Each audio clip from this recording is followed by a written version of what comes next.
Hello everyone, कैसे हैं आप लोग। Hope you are fine today. तो आज बता दूंगा टीसीएस की तरफ से एक न्यू अनाउंसमेंट की गई है।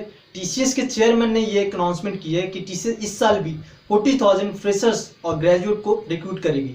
वही सबको लग रहा था कि इस बार कोरोना के कारण इस साल टीसीएस कोई रिक्रूटमेंट नहीं करेगी, लेकिन आपको टेंशन लेने की जरूरत नहीं है।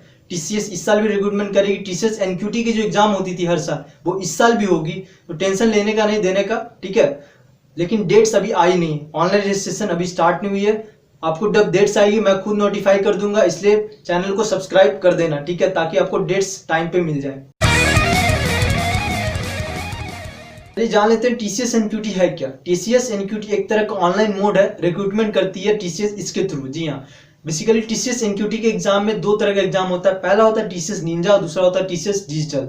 जी हाँ, अगर पहले टीसीएस निंजा के बारे में जान लेते हैं। टीसीएस निंजा सारे लोगों के लिए, सारे स्ट्रीम, सारे कॉलेजेस वाले इस टीसीएस निंजा के एग्जाम को दे सकते हैं, लेकिन टीसीएस डिजिटल सारे कॉलेजेस वाले नहीं दे सकते हैं। जी हाँ, बहुत सारा कॉलेज है, 15 से 20 कॉलेज जो टीसीएस प्रीमियर कॉलेजेस होते हैं बेसिकली, जैसे कि अन्ना यूनिवर्सिटी, चैतन्य कॉलेज, इस तरह के कॉलेजेस होते हैं जो टीसीएस प्रीमियर कॉलेज हो सकते हैं, जो इसके लिए एलिजिबल होते हैं टीसीएस डिजिटल के लिए। और एक तरीका है टीसीएस डिजिटल में जाने का कि आपको टीसीएस निंजा में बहुत ही अच्छा परफॉर्म करना होगा।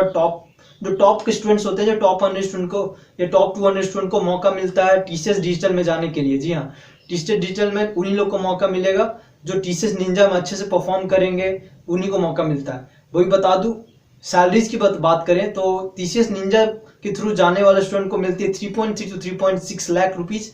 वही टीसीएस डिजिटल वालों को मिल जाता है यहाँ पर 6.5+ लाख रुपीज यहाँ पर आपको मिल जाएंगे।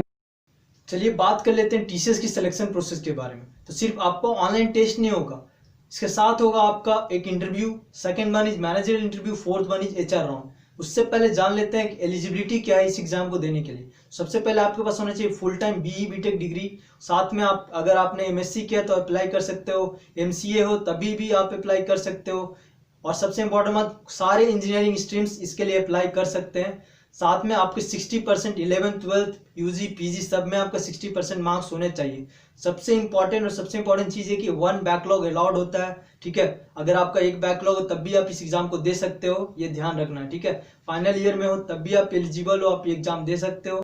ऑनलाइन टेस्ट जो होती है वो 90 मिनट्स की होती है। वो इंग्लिश, प्रोग्रामिंग और कोडिंग नॉलेज की होगी यहाँ पे। उसके बाद होगा आपका इंटरव्यू राउंड। उसके बाद आपको कॉल किया जाता है इंटरव्यू राउंड के लिए।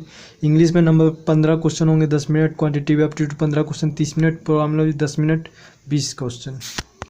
अगर आप ऑनलाइन टेस्ट को क्वालिफाई कर लेते तो उसके बाद आपको पूछा जाएगा, टेक्निकल इंटरव्यू के लिए बुलाया जाएगा। टेक्निकल इंटरव्यू बेसिकली आपका जो सब्जेक्ट और जो आप जिस स्ट्रीम से बिलोंग करते हो उस स्ट्रीम के रिलेटेड क्वेश्चन पूछा जाता है, आपका टेक्निकल नॉलेज जाना जाता है। After the technical interview we will be called for the managerial interview, जिसमें आपको बेसिकली आपका जनरल क्वेश्चन पूछा जाएगा, आपके कॉलेज अचीवमेंट्स, वर्क एक्सपीरियंस को लेकर के आपके रिज्यूम पे बेस्ड क्वेश्चन होगा। आप रिज्यूम में जो डालोगे उससे रिलेटेड क्वेश्चन होगा, तो रिज्यूम आप अच्छा बनाओ।